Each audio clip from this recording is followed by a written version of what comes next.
One class 10th NCERT Science Biology Chapter number 8 How do organisms reproduce। ये part number 1 है। इस वाले जो वीडियो में हम बेसिक इंट्रोडक्शन है जो चैप्टर का वो पढ़ेंगे। सारी लाइन्स NCERT की होगी। आप चाहो तो अपनी NCERT को लेके बैठ सकते हो। तो स्टार्ट करते हैं। Before we discuss the mechanism by which organism reproduce, let us ask some more basic question, why do organism reproduce. इससे पहले कि हम ये डिस्कस करें कि कैसे एक ऑर्गेनिज्म किस मैकेनिज्म से रिप्रोड्यूस करता है, हम ये जानना चाहेंगे कि ऑर्गेनिज्म क्यों रिप्रोड्यूस करता है। After all, reproduction is not necessary to maintain the life of an individual organism, unlike the essential life process such as nutrition, respiration और excretion। हमने चैप्टर लाइफ प्रोसेस में पढ़ा था। न्यूट्रिशन, रेस्पिरेशन, एक्सक्रीशन, ये वो सारे प्रोसेस होते हैं जो एक लाइफ को मेंटेन कराने के लिए ज़रूरी होते हैं।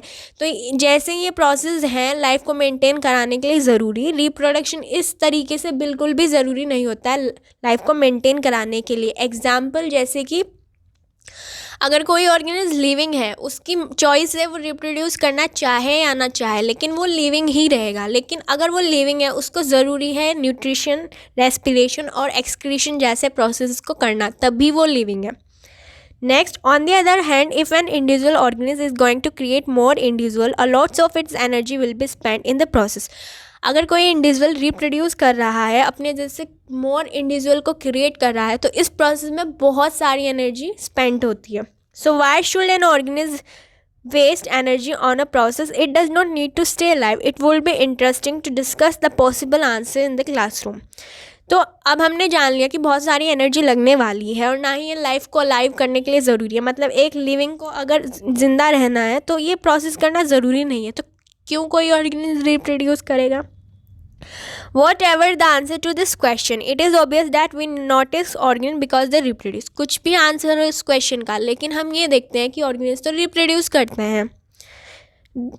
अब ये समझते हैं कि कैसे। मान लो एक फैमिली है, उसमें 4 मेंबर हैं। अब एक ह्यूमन बीइंग की अगर हम बात करें तो 60 से 70 साल उसकी ऑन एन एवरेज लाइफ होती है। इंडियन की अगर हम बात करें तो हम ये मान लेते हैं कि अगर 4 मेंबर है, चारों मतलब 70 साल जीने वाले हैं, तो 70 साल के बाद मतलब जब उनकी लाइफ 70 साल पूरी हो जाएगी चारों की, तो उसके बाद उस फैमिली में कोई भी मेंबर नहीं होगा। पर ऐसा नहीं होता। हम फैमिली में देखते हैं दादा होते हैं, फिर उनके बच्चे होते हैं, फिर उनके बच्चे होते हैं। तो क्यों होते हैं? क्यों देख पा रहे हैं? क्योंकि उन्होंने रिप्रोड्यूस किया हुआ है। If there were to be only one non-reproducing member of a particular kind, it is doubtful that we would have noticed its existence। अगर कोई नॉन रिप्रोड्यूसिंग, मान लो उन 4 फैमिली में से रिप्रोड्यूस ना करें, तो एक डाउट बन जाएगा कि हम उनमें उनकी फैमिली का कोई मेंबर आगे देख पाएंगे। It is the large number of organisms belonging to a single species that bring them to our notice। How do we know that 2 different individual organisms belong to same species? बहुत सारे large number of organism होते हैं, एक single species से belong करते हैं, हम उनको देखते भी हैं। हम कैसे डिफ्रेंशिएट करते हैं कि जो 2 डिफरेंट इंडिविजुअल ऑर्गेन्स हैं वो सेम स्पीशीज़ से बिलोंग करते हैं। मान लीजिए आपको पता है एक स्पीशीज़ डॉग की होती है, एक स्पीशीज़ कैट की होती है, एक हमारी स्पीशीज़ है ह्यूमन। तो हमें कैसे पता लगा कि हमारी एक स्पीशीज़ है human? Usually we say this because they look similar to each other. क्योंकि हमने डॉग में जो फीचर्स देखे हमने नेक्स्ट दूसरे डॉग में देखे, तब हमने जाके बोला कि ये सेम स्पीशीज़ है। सेम थिंग हमने कैट के कैटेगराइजेशन में करी। सेम थिंग हमारे साथ है, हम ह्यूमन हैं, हम 2 पैरों पे चलते हैं, ऐसे करके हम बाकी हमने देखा तो हमने उसको एक स्पीशीज़ माना।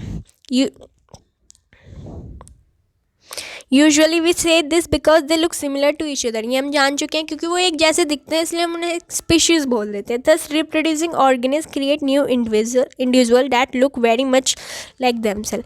यानी कि जो रिप्रोड्यूसिंग ऑर्गेनिज्म होते हैं वो रिप्रोड्यूस करते हैं या क्रिएट करते हैं इंडिविजुअल अपने जैसे, जो बहुत हद तक उनके जैसे नज़र आते हैं। मान लीजिए एक डॉग रिप्रोड्यूस करके डॉग ही रिप्रोड्यूस करेगा, डॉग ही देगा, मतलब डॉग का बच्चा पपी होगा, कैट तो होगा नहीं।